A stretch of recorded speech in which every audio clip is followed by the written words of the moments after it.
U-Advocate Billy Downer uthe ngombana isibawo sikaZuma ngesahlulelo sikakoni siphaywe ikhotho yezokubuyekeza amacala kanti nesibawo sakhe sokubuyekezwa kwendaba sachithwa nangumengameli wamajaji kiyo ikhotho leyo. Isikhathi simphelele uZuma ukuthi afake isibawo sokuzibilayeza ekhotho yezomthethosisekelo. Uthe uZuma bekufuze afake isibawo sokuphiwa ithuba lesibawo sangemva kwesikhathi ekuyinto angakhange ayenze. We say, and we develop this argument in the interest of justice argument, we say that it doesn't appear that there could be any other reason other than that you want to avoid an early constitutional court final decision relating to the merits of your lordship's judgments. U-Advocate Nqaba Buthelezi ojamele uZuma ukuphayile lokhu wathi basesengaphakathi kwesikhathi sangokomthetho sokuzibilayeza. Wabe wathi kufuze kube yikhotho yezomthethosisekelo ethatha isiqunto.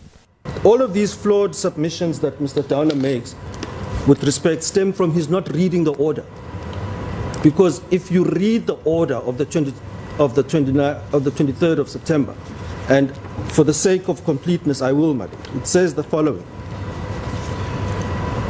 In the second paragraph, it says this: for purposes of this application, the court has assumed, without so deciding, that a decision of the President to dismiss a Section 17(2)(f) application is in principle appealable.